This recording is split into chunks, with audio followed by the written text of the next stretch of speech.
Hey, and welcome back to my channel.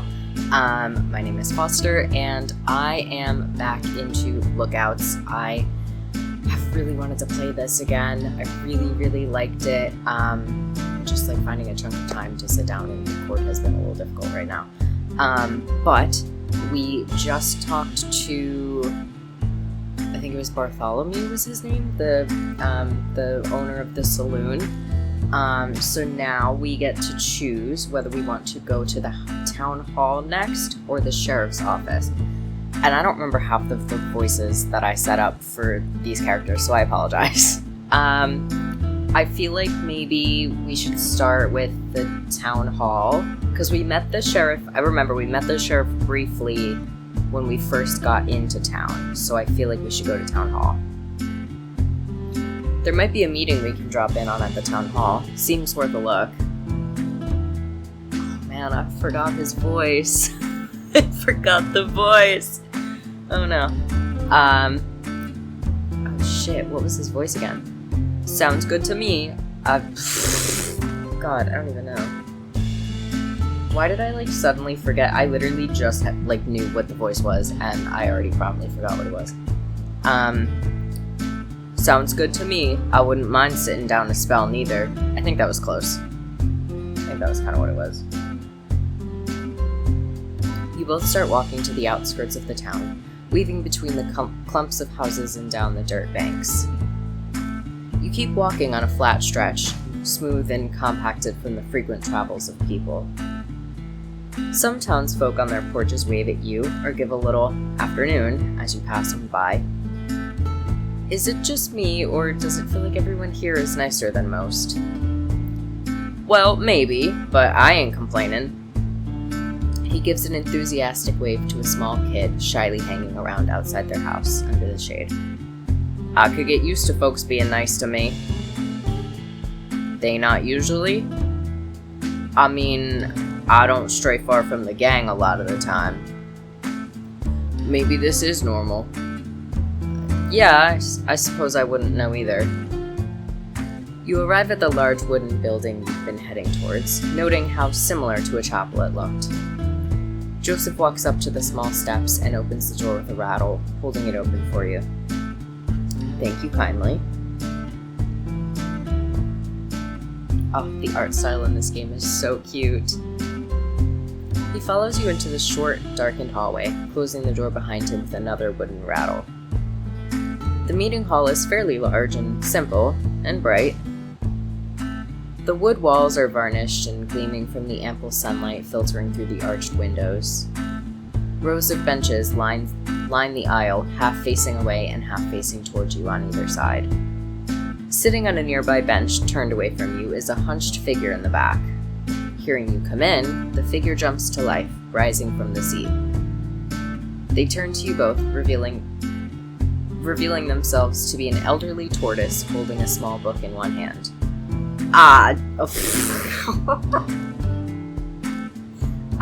That did not come. I was trying to do an old person voice, and I feel like that did not. As soon as I opened my mouth, that was not the kind of sound that I wanted to come out of it.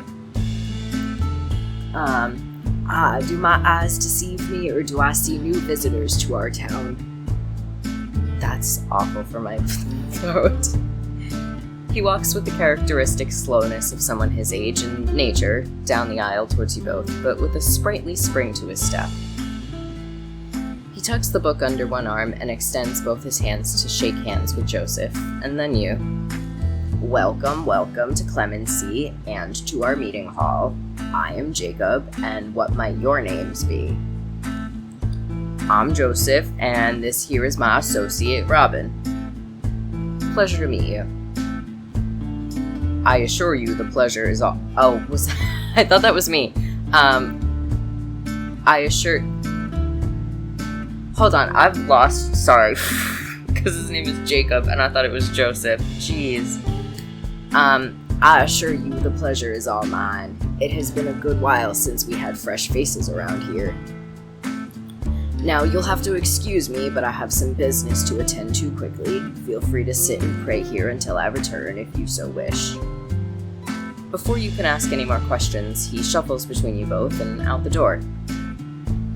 You and Joseph look at each other quizzically, sitting down on the nearest bench together. What did he say? What did he say? Sit and pray here? That's what I heard too. Is this a meeting hall for prayer? The meeting house of God? I don't get it. You can't help but smile at his musings as he looks around the room, looking into the rafters of the ceiling before turning back to you. You lock eyes with him, staring into the honey gold and brown streaked rings of his keen gaze. He smiles at you coyly and looks away, readjusting in his seat. You realize you were holding your breath. You sit up on the bench more too. The hard wood at your back reminds you of your church days. All of the fuss and protest against your mother about your Sunday best. You don't miss the frills and laces at all. You do miss singing hymns with her. She had a beautiful voice. I don't remember the last time I prayed. Don't cross my mind very much. Can't say you're missing anything, all the good it'll do you. Not a believer? I don't want to blaspheme, but God's done a whole lot of jack squat to help me all my life. Don't really feel like praying to someone who doesn't care about me, or anyone like me, for that matter. Which is why I wouldn't have pegged you for a devout man. Joseph laughed a bit, almost mocking the idea. No, I don't think anyone could accuse me of that, not with some of the things I've done. But I'll still pray. Only the Lord knows if he's listening, but it helps remind me what's important to me. A lot of the time I just pray for family, hope they're doing fine. I hope they are too. There was a momentary silence between you, like the subtle shift of coals in a long-burning fire, now snuffed by the door rattling open again. You look behind you, and sure enough, it was Jacob shuffling in. He grabbed a broom and briefly swept some dust he'd tracked in back outside before closing the door with another rattle. Forgive me for this delay. I hope I haven't kept you two from your business. Don't worry. Oh my god, doing the two different voices back to back is hard. Sorry guys. Don't worry yourself, we're doing just fine here. He leaned into and nudged you playfully. Good. So, how may I help you, gentlemen? The word catches you off guard a little, the way it trips off his tongue so easily. No bitterness or mockery. Joseph seems to stall for a minute before a little wry smile returns to his face. He adjusted in his seat to turn to Jacob, who had now taken a seat facing you on another bench. Well, we're just passing through, but I'm curious, you mentioned something about prayer. Well, yes, of course. You must forgive me. I'm clearly far too used to the usuals of the town. His slow drawl of words is comforting, like being told a long-worn story by a grandparent. This is a meeting hall for friends, Quakers, if you will. We're largely Quaker community here in Clemency. Quakers... Oh, sorry. Oh my god, it's because the names are so similar. Quakers. Oh yeah, there's a lot of you folks over in Pennsylvania and the likes, ain't there? Yes, indeed, that's true. In fact, that's where I hail from. But I must admit, it has been a long time since I last visited. Sorry, I've got to say I'm at sea here. I've never even heard of Quakers. I can't say I'm much more enlightened myself. I don't know nothing about them. You both turned to Jacob expectantly. Well, what's the simplest way I can explain our beliefs? He fell into a deep thought for a few moments, eyes staring into the middle distance before coming back to life. We believe that there is a God in everyone, that we all have a inner light that guides us. We don't perform sermons or sing hymns. Instead, we pray in silence together. There are no guidelines as to what you should do, other than try to connect and listen to the light within yourself. We also very strongly believe in pacifism and do what we can to promote peace. Oh my god, this is so hard on my voice. Denouncing all forms of violence and the degradation of our fellows who walk the earth with us. It's important to respect the light of God within everyone. That's certainly how I see it. That sounds nice, but, well, things don't often work that way, in my experience. Jacob smiled wisely, likely having heard the same sentiment many times before. Yes, there's certainly some that adhere to it more than others in town here, but it's always been an important tenet of our community. So, everyone in this town are Quakers? Well, yes and no. Many of us are, but some of us more so just adhere to the same principles and ideals of nonviolence and so forth. Quakerism isn't enforced, but it bonds this community. Huh, interesting. What about old Sheriff? What about Sheriff? With the pacifism and whatnot, doesn't seem like it'd be easy. Oh, well, yes, I can see how you might suppose that. Sheriff cares about keeping the peace, but isn't solely responsible for it. We all are. It's what made this town so easy to keep going. Me and Sheriff see eye to eye on many things. So, you and Sheriff have been here a while then? Did you found this place or something? You'd have believed it by the tortoise's age. He definitely could be as old as this town.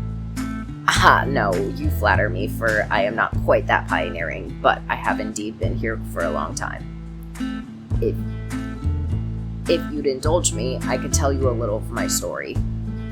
Please do. Jacob nodded. Sorry, guys. Jacob nodded, again drifting off into thought for a moment, before coming back with his words.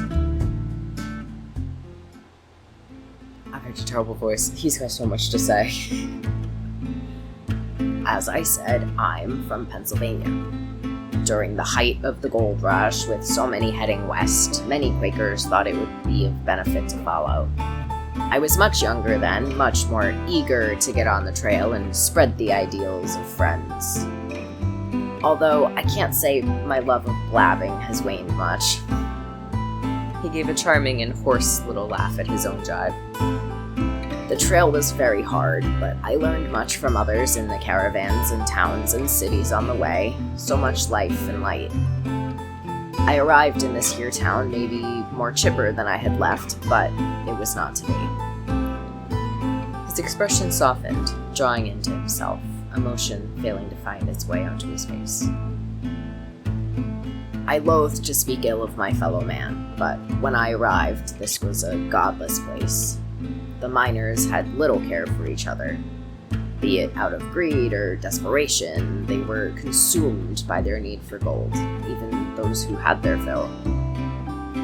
The whole town was tense and unpredictable.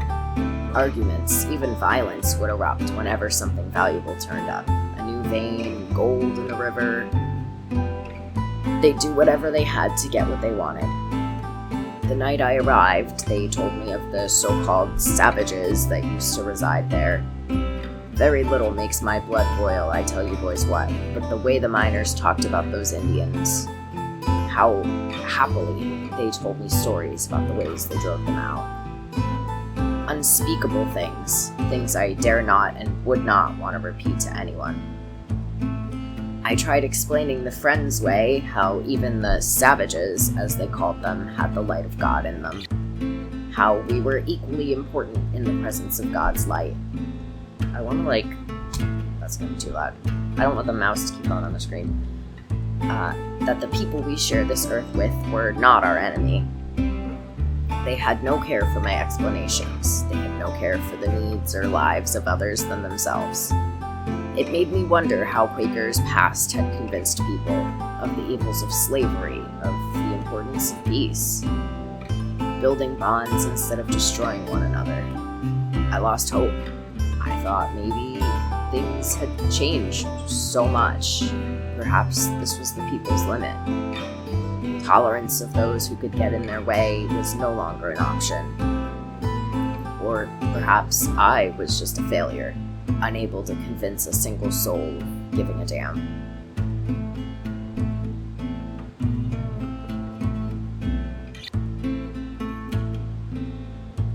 Sorry, y'all.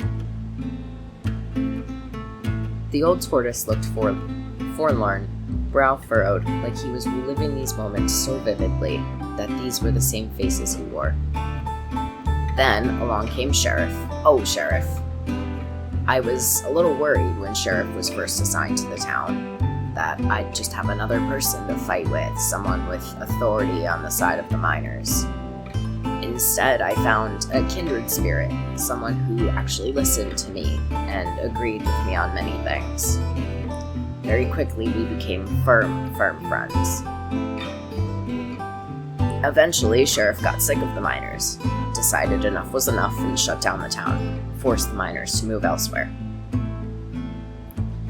The entire time he'd been talking about Sheriff, his face was lively and lit up, his hands moving with his words. It was a lot like how your pastor used to give sermons. Surely there was resistance to a whole mining town being packed up like that. Of course, but Sheriff did what's right. That's the way Sheriff's soul is set. I'd felt buried by the weight of the town's hate, their convictions like stone walls I could not scale. I'll be grateful to God until the day I die that Sheriff came here.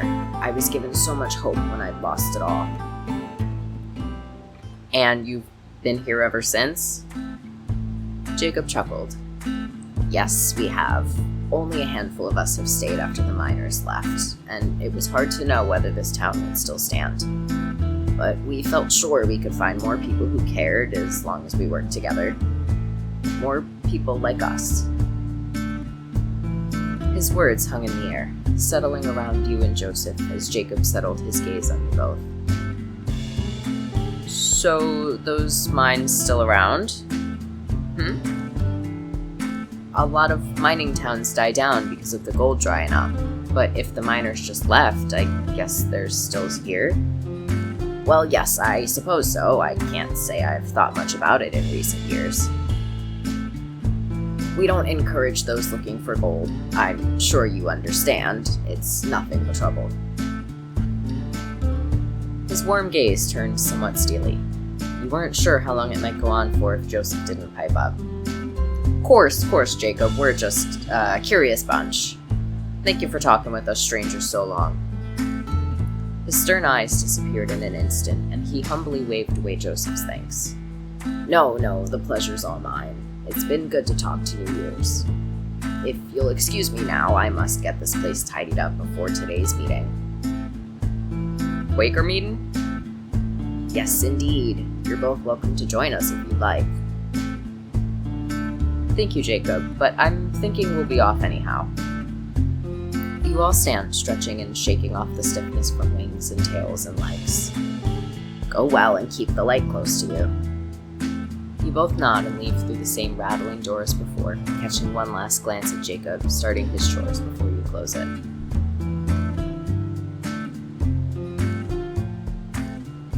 Oh my god.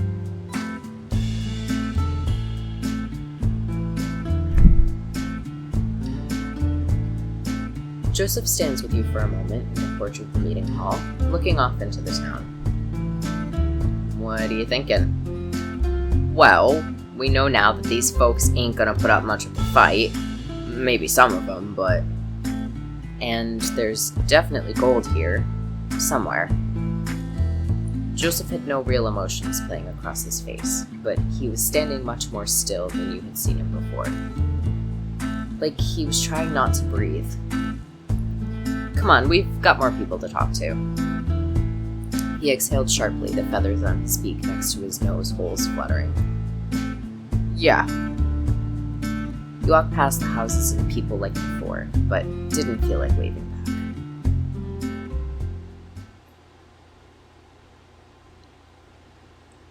The dry desert air is warm in your lungs. Blazing afternoon sun bakes the ground beneath you as you walk near the edge of town again. Your throat feels tight, feet sore. There's a gentle pounding of blood in your head, accompanied by familiar piercing ache. Everything seems hazier than it usually is.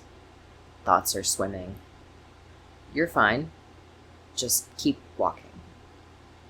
You almost bump into Joseph as he stops short, looking around again, searching for anything you might have missed. You look as well, but the sun seems too bright somehow. You look down at your feet to shield your eyes, staring at the tiny dunes of your footprints in the dust. Alright, so, where to now? I think there's only one place of interest left. You heard what he said, but it didn't quite stick with you. Yeah, sure. Should we get going there then?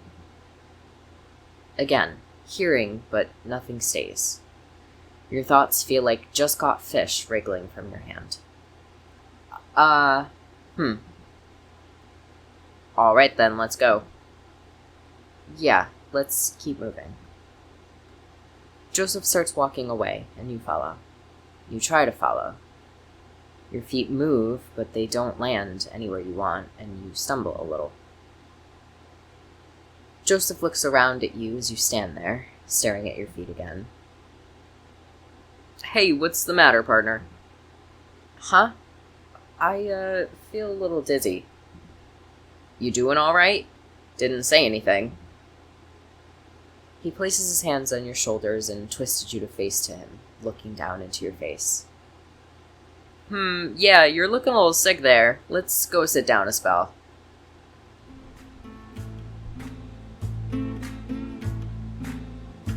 He started walking with a hand on your shoulder, guiding you over to a ledge with a shallow drop you could both sit on and hang your legs over. You felt better sitting down, more stable.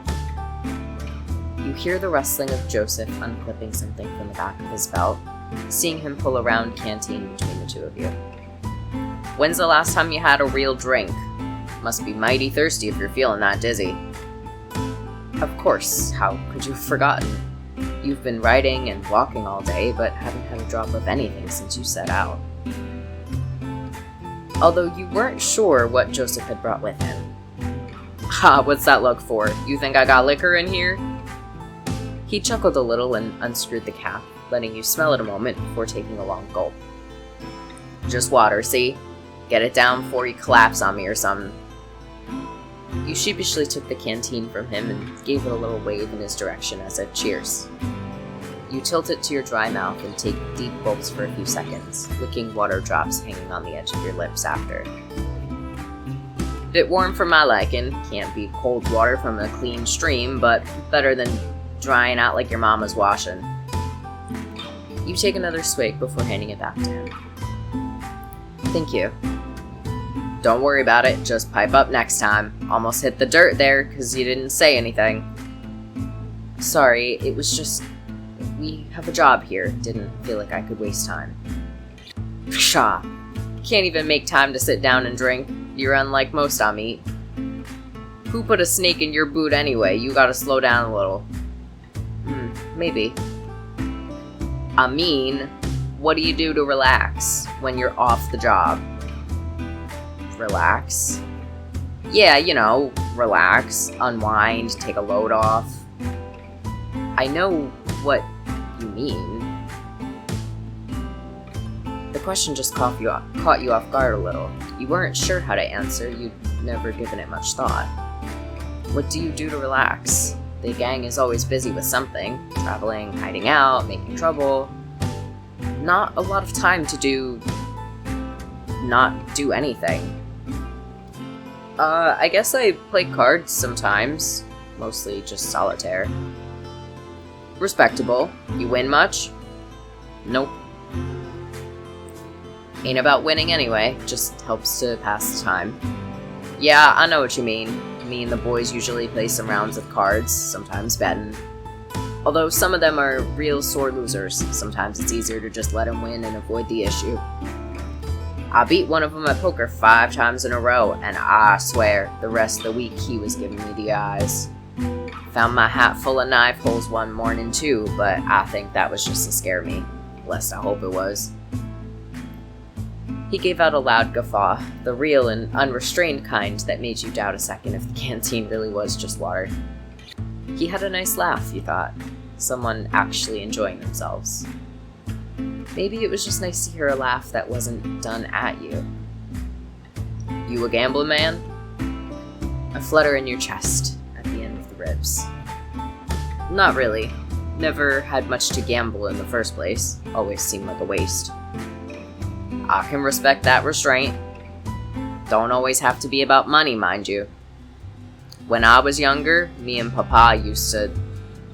He stopped for a moment, thinking and scratching his neck, his train of thought slowed by some forgotten memory. We used to play cards after dinner, and a lot of days when I came home, I'd bring pebbles from the river. I always liked how smooth and pretty they looked. All sorts of colors and shapes, all of them different. We kept them on the mantelpiece, and when we played cards, we'd bet with them. He always won, but it was too much fun for me to ever be mad. Think he did let me win, though, when I was getting... Oh my god. Sorry. Think he did let me win big, though, when I was betting big and was gonna lose one of the rocks I really liked. He always knew which ones were my favorite and never wanted to see me cry. Ha! Can't think of any other reason he would have lost to me. Suppose I ought to thank him for teaching me. You weren't sure what to say, so you gave him a soft smile. Family could be so complicated. You didn't want to say the wrong thing.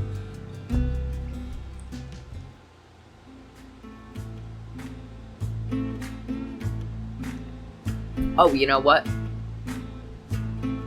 He dug in a pocket and produced a tattered-looking packet in his hand that you recognized to be playing cards.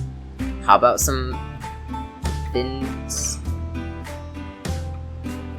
Vinted? I don't know what that is. I don't know how to say that. Sorry, guys. You played that before? And we can bet with, He twisted around himself, looking for anything you could use as stand-in betting chips. You saw his eyes settle on a small pile of rocks for a moment, but instead noticed a stray feather barely holding onto the back of his hand. He plucked it and placed it between you both, twisting how he sat to face you better. We can bet on this feather. We'll do a first to 5. You get it if you win, I keep it if I win. You swiveled yourself round to sit cross-legged and faced him. Didn't know you were so desperate to gamble you'd use your own body. Hardy har, just thought it'd be more interesting than rocks. Oh, well, I thought you were a rock lover, Mr. Rock Collector. Take 'em on the open road, your own little rock circus, a regular Barnum. Joseph couldn't help but smile, even through his fake pouting at your teasing. I don't know if J.H. Barnum has quite the same ring to it, frankly. J.H.? Yeah, as in Joseph Harrier, my initials. Oh, of course. So, do you know how to play? No, I don't. Nope. Alright, rules are simple. I'm the dealer. I'll deal you 2 cards face up and deal myself 1 face up and 1 face down. Oh no, I have to actually learn a card game. Idea is to get as high a number from your cards as you can without going over 21. If you go over 21, it's a bust. Same goes for me. But you need to get a higher number than me to win. A draw is called a push. You can hit to get another card or stand to stick with what you have. You can hit as many times as you'd like as long as you're under 21. After you stand, I'll flip over my face down card and have to hit as long as it's under 17. If I go bust or my number is lower than yours, you win. If you get 21 exactly, then you don't hit or stand, and I can get a push in that case if I also get 21. Oh my god, I'm already lost. Oh no. Cards are worth what the number says. Face cards like King and Jack and Queen are 10. Where things can get a little confusing is that the ace is worth either 1 or 11. Ace is worth 11 in a hand unless it would be a bust, in which case it's just a 1. Ace can still be an 11 if it would let you win. Jesus Christ. Gets a little muddled during games sometimes, but I ain't trying to cheat ya, so don't worry about it too much. Right, let's play. Like I said, first to 5 wins. Oh no. Okay, you've got the King of Clubs and a 5 of Hearts, making your total 15. Dealer's face-up card is the 2 of Hearts, making his... So, I already forgot. I don't know. You draw the 2 of Clubs, total is now 17. Hit. Jack of Spades, 27. Shit, I think I fucked up. Yep, I'm boss. Dealer wins this round. Okay. Alright, you've got the 9 of clubs and 8 of diamonds, making a total of 17. Dealer's face-up cards is the 10 of diamonds. Hit. Draw the queen of hearts, total is now. Fuck. I lost again. I'm boss. Dealer wins this round. Shit. You've got the 7 of hearts and 7 of spades. Okay, so I'm gonna stand. Okay. Ah, okay. Oh man, okay. I severely misunderstood the game, but that's fine. Alright, 7 of diamonds and 6 of clubs, 13. So, 23. Fuck. Alright, king of diamonds and 5 of spades. I mean, I'm not gonna win at this point. I'm toast. I'm done. I don't know, hit?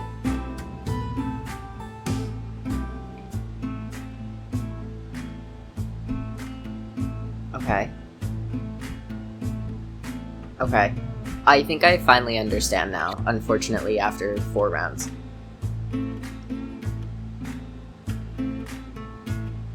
Hit. 3 of clubs. Okay, 15. So he's gotta not go over 11, right? Is that what it is? So I have to try to get as close to... I don't know. We're just gonna... Okay. Oh, nope, okay.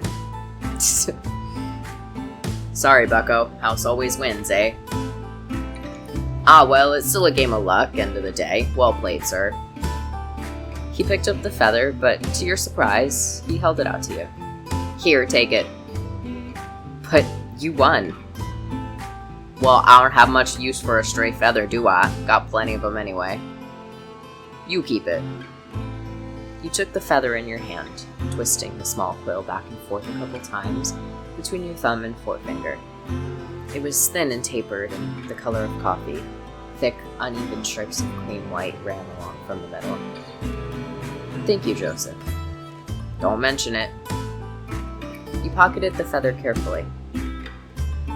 We should probably, get back to it. Long as you're happy to and can stand steady, then I'm ready to. You swung yourself up to your knees and stood up with a sprightly jump. Already, let's get a wiggle on. Yes, sir. Sheriff should know something, surely. Yes, sir. I doubt we're the only ones who've come looky-looking before. And Sheriff did say to come find him if we needed anything.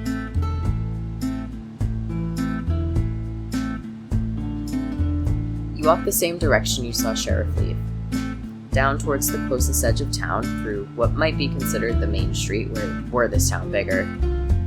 Sheriff's office is modest, one of the smaller buildings in town, a short, square, stone block with barred windows and lopsided wooden door.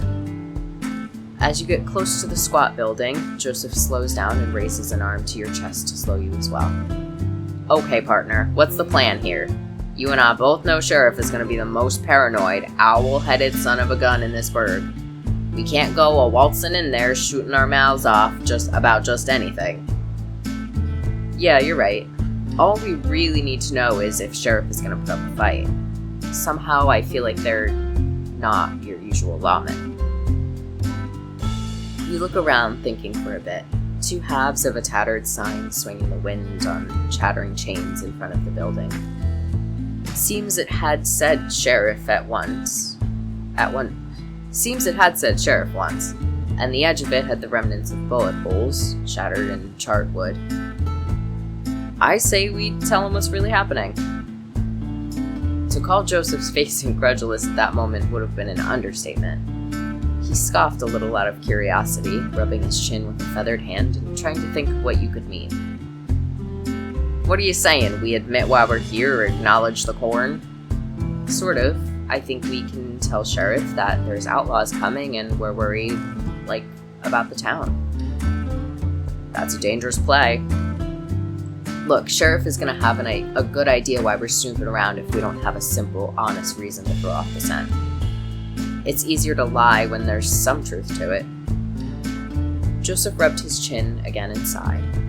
I think so too, but I still can't help to feel jumpy walking in the lion's den. You knew what he meant. For people like you, a sheriff's office was never where you wanted to end up.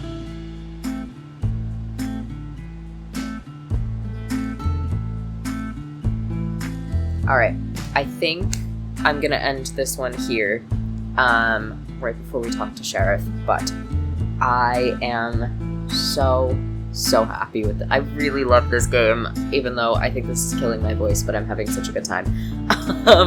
But I hope you guys are also really enjoying this game. I'm having such a good time with it. It's so cute. Oh, hello. My cat is, she's got a lot to say. Wow, you really do have a lot to say right now. Goodness. But yeah, thank you guys for watching, and if you liked it, let me know. Leave a comment, leave a like, and if there are other things that you want to see me do, or see me play, or other videos that you want to see me make, let me know. And I appreciate you guys watching, and have a good one. Bye!